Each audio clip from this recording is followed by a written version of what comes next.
Happy Father's Day. It is a coincidence that Father's Day falls on this Sunday of reopening, and more particularly that it falls on this gospel reading in which we celebrate a father, poor old Zebedee, losing his sons from the family business to go chase after an itinerant preacher. Happy Father's Day to Zebedee, yes? Oh, blessed Father, to lose his sons on this day. But if we reflect a little bit more, this is the of fatherhood. Not to keep one's children, but to train them up and prepare them to go out and do other tasks more than the father is able to do. The father is not the one who is present at all times in the home. Usually the father does not teach the children to read or to do most tasks. We have in our cultural memory a few that we expect the father to teach: how to throw a ball and to catch, how to ride a bike, how to climb a tree, perhaps. But even these things can become a fixation where we understand the role and the task and the job of the father is to be away from home,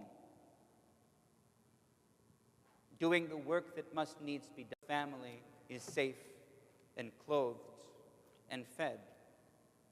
So the father leads and teaches, not so much one-on-one in person, although every father I know craves those opportunities. The father teaches by example. He shows what his character is and what virtue and diligence and integrity are by the way that he conducts himself in his life. We may say that we see a hint of this in the gospel today in Zebedee, the father of the apostles James and John. We know nothing about him except who his sons end up being. And what we see of his sons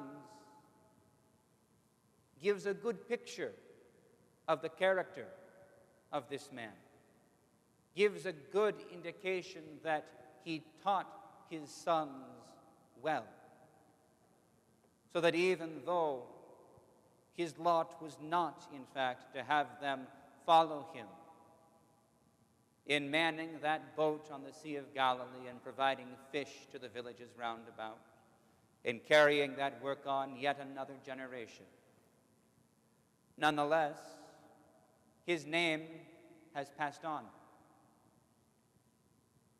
His life has endured, so that we who are very, very far away from the Sea of Galilee and very distant in time from the first century, we still spend Father's Day talking about this otherwise anonymous fisherman named Zebedee.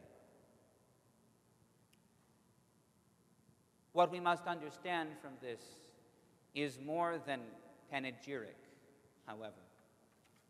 We must understand the immense power, the tremendous authority that is held by every father simply by virtue of being a father.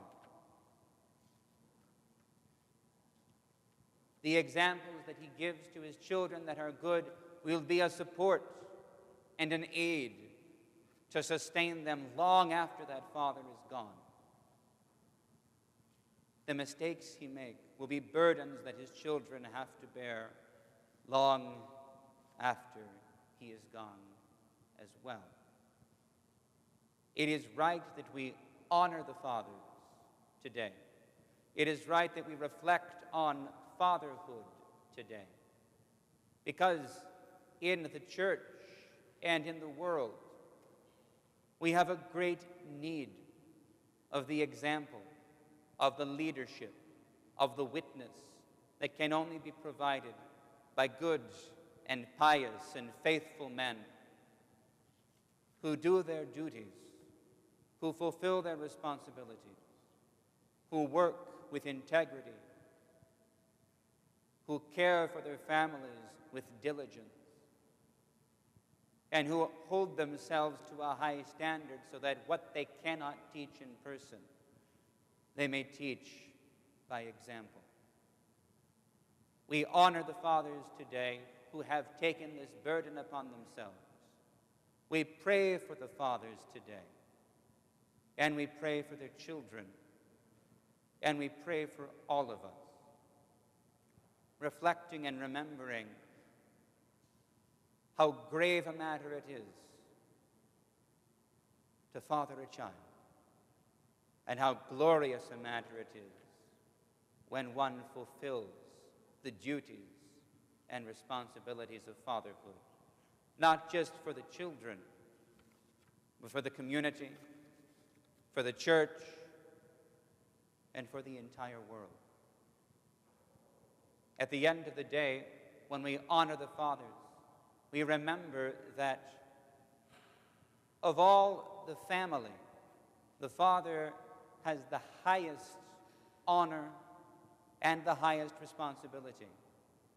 For by his name alone, he is an icon of our Father in heaven, who is good and loving and cares ceaselessly for his children. We pray, therefore, above all today, that all those who are called Father in this church and in all our community and the world may find the strength and the wisdom to live their lives in such a way as to bring honor to our Father in heaven. Please stand, and we will continue the liturgy.